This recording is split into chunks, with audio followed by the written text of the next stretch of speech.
Hello YouTube, this is TheCreativeDuelist here representing Teamftk, and today I am guest uploading on SuperiorGaming TCG's channel. I'd like to thank him for allowing me to post on his channel today. Now before I get started, make sure you hit the like button, make sure you also comment down below as well after you watch the video. I'd love to hear your feedback. Feedback is very important. You know, it helps me learn, it helps me understand, you know, specific things I could mix up in my deck. And also, if you're new to my channel and if you're new to Teamftk, which is my team, please check out our team, please subscribe to our channel, please subscribe to my channel, and also make sure you subscribe to SuperiorGaming TCG's channel, because he has great content. He always releases high competitive deck profiles. Please make sure you check out his content and make sure you subscribe for further content. And of course, let's begin. So today I have zombies. This is kind of like a zombie vampire variant, so you could call it zombie hordes if you like to. There's a lot of things that I've been testing in this deck. It's really fun. But yes, I'm going to go ahead and get right into the deck profile. Okay, starting off with the monster lineup, I've got my triple Mizuki. Mizuki is pretty standard. There's not really anything else to say about Mizuki. He's a monster reborn in the flesh, so he brings back pretty much any zombie in your graveyard. So Mizuki is really good in that aspect. I've always loved to play 3. There's never been a situation where I needed to play any less. We've got a double Shiranui Solitaire. Solitaire is your Lone Fire Blossom. It brings out the Uni-Zombie, so he's good in that aspect. I do like to play the 2 Solitaire. And of course, for the targets, I got the double Uni-Zombie. I did test out 3. I really felt that 3 was just really inconsistent and cloggy. 2 is just a solid number in my opinion. It works well. 2 works just perfectly. And I just like Uni-Zombie. Uni-Zombie is just, you know, staple in a zombie build. And of course, got the double Glow Up Bloom. Glow Up Bloom's really good, of course, pretty much. If you have Zombie World on field and Bloom hits the graveyard, you can banish it to special summon out your Ballad Roach. If you don't have the field spell, you can just add a level 5 or higher zombie monster from your deck to your hand, which is okay. Not really my favourite effect, but I like the effect where you can special summon it, the Ballad Roach, where you can just banish this. So I do like Bloom in that aspect. 2 is a nice ratio. And I've got the double Banji. Banji's just there to help us establish Zombie World on the field. And now for my mini vampire engine, I've got the double Fraulein. Frauline's really good, of course, to pretty much, you know, it can stop FTKs. And you can also buff your zombie type monsters you can buff their attack points by paying life points. So the most you can pay is like 3k. So if you want to get over something big, Fraulein helps you do that. And that's why I like to play just the 2 Fraulein. You know, 3 is way too cloggy. 2 just works very fine for me. And of course got the double Retainer. Retainer pretty much just to help grab the vampire spells.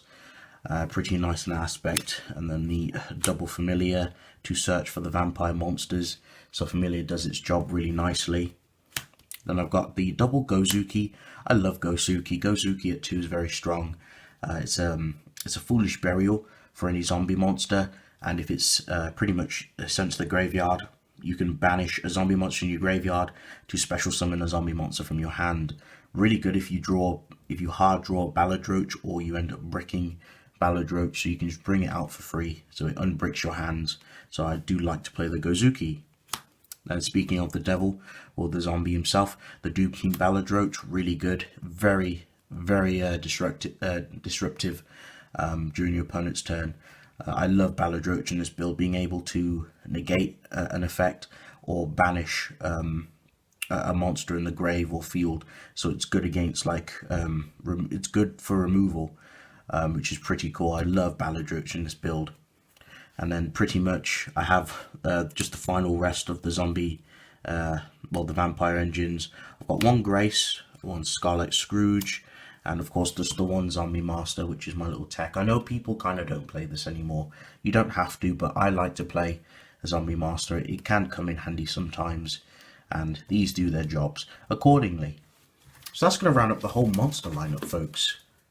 Going on to the spell lineup, I've got the triple zombie world, pretty standard, make everything zombie. Your opponent can't tribute things unless it's for a tribute summon of a zombie monster.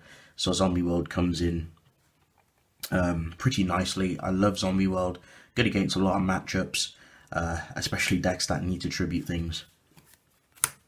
I've got the double Allure of Darkness, 2 on brick hands, double Desire just to help you get the zombie monster from the graveyard, 1 downbeat, 1 transmodify. These are good because we play different levels in the build. So for example, let's say we use transmodify on a retainer, or we use it on a familiar after we searched. We can, you know, retainer the familiar and then bring out, we can transmodify the familiar and bring out the retainer, and then we can get the effect that way because it's special summon. So that's what's so interactive and a nice little tech I like to play with the downbeat and the transmodify. And of course got the 1 Book of Life, 1 Regeki and 1 Monster Reborn. So basically we're technically playing 2 Monster Reborns in a sense. That's pretty much going to wrap up the spells. My trap lineup is very small. I've got double Vampire Awakening, really good, just to get some field advantage and, you know, give you some more monsters. And the double Vampire Domination. It's, you know, it's a standard negation, and I like the little life point gain you get if you negate a monster effect. So you gain, you know, life points equal to its attack. So Domination is pretty strong in that aspect. So anyway, folks, that's going to round up the whole main deck. Okay, going on to the extra deck.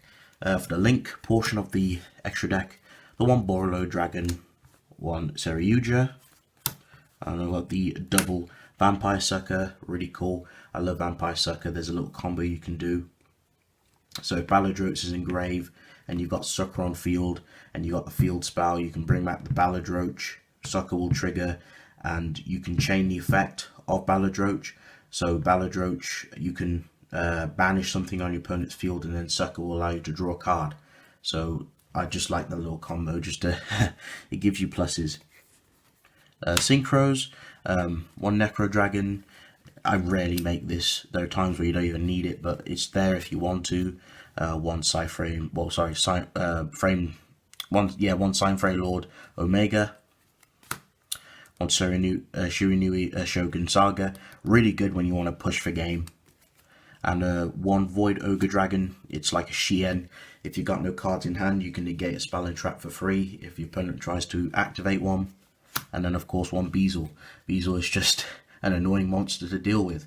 Now for the XYZs, got the 1 Dampire, pretty much standard, you know, send something, and also you can also overlay with your opponent's monster as well to make it easier. I just love Dampire so much, really good card, one of my favorite rank 6s.